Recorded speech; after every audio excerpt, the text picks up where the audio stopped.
माँ का बंटवारा। दोनों बहुओं ने घर में इतनी खिटपिट मचाई कि भाइयों को बंटवारा करना ही पड़ा। छोटे, तुझे जो रखना हो रख ले। अरे ऐसे कैसे? बंटवारे में हर चीज साफ होनी चाहिए ना। भाभी सही कह रही है भैया, उनके हिसाब से जो चीजें करनी है कर लीजिए। वैसे भी आप लोगों को ज्यादा पता है। पता तो होगा ही, अरे पर थोड़ी समझ तो हम में भी है। सब थोड़ी ना दे देंगे ऐसे।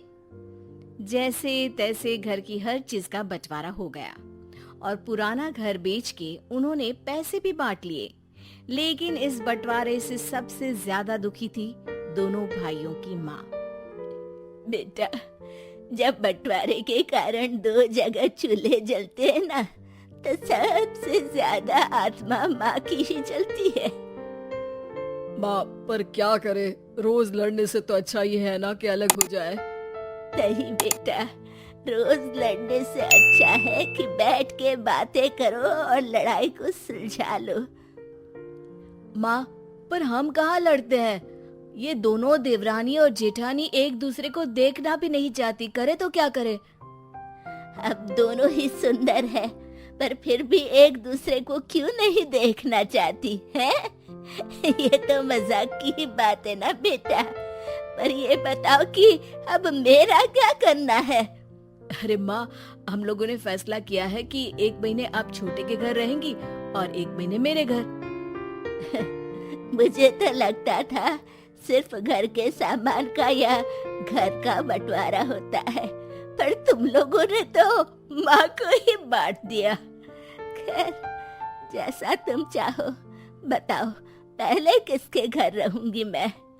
नहीं सोचा हो तो सिक्का फेंक दो हवा में, चितपट कर लो। अरे माँ, क्यों शर्मिंदा कर रही हो? मेरे साथ रह लो ना, चलो। माँ बड़े बेटे के घर में जाती है। हर माँ की तरह ये माँ भी अपने बेटों के लिए अपनी खुशी से समझौता कर लेती है। लेकिन एक दिन जब माँ देखती है कि बड़े बेटे की बेटी श्रीमुखी अकेली खेल रही है, तो माँ का दिल उदास हो जाता है। वो अपने बेटे से छोटे बेटे के बच्चे रोहन को कुछ दिन बुलाने के लिए कहती है। बेटा, रोहन को भी बुला ले, एक ही शहर में रहते हो, थोड़ा बहुत तो मिल ही सकते हो ना। बच्चों के बहाने ही सही।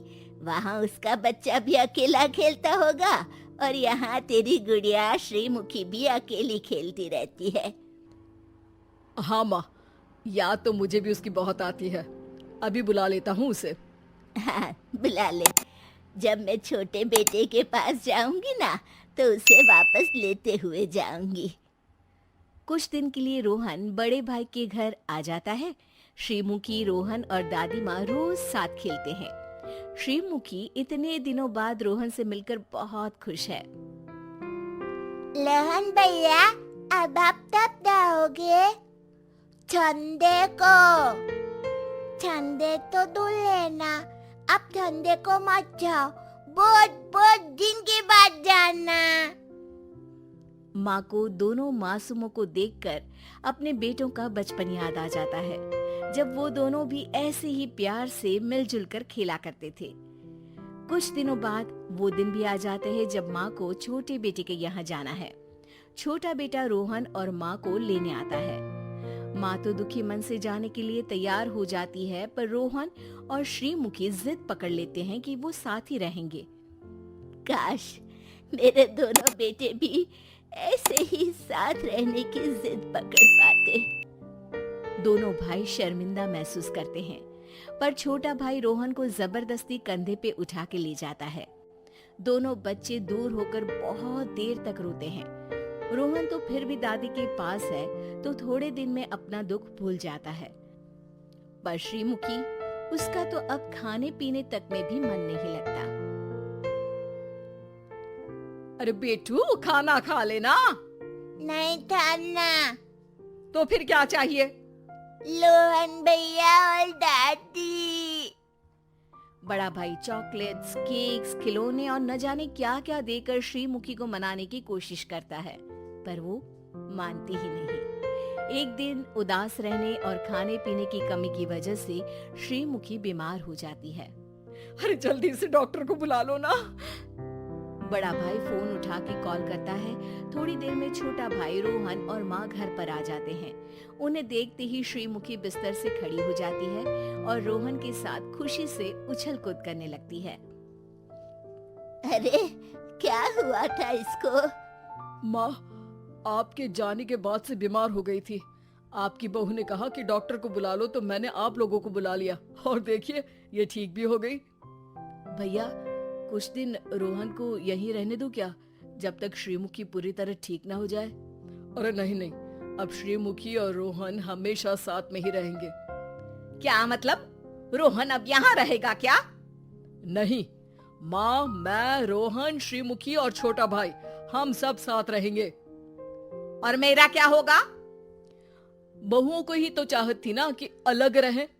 तुम और तुम्हारी देवरानी चाहे तो अकेले और अलग रह सकती हैं, बाकी परिवार तो साथ में ही रहेगा। और दोनों भाई फिर पुराने घर को खरीद के माँ के साथ वहाँ शिफ्ट हो जाते हैं और मजबूरन बहुओं को भी साथ ही रहना पड़ता है। पर बच्चों और अपने पतियों की खुशी देखकर अब बहुओं की भी अकल ठिकाने आ जाती है और बिना बात के लड़ना खत्म हो जाता है। रोहन और श्रीमुखी, तुम तो कभी बंटवारे की बात नहीं करोगे ना? बंटवारा क्या होता है? तुम ना समझो तो ही बेहतर है बेटा।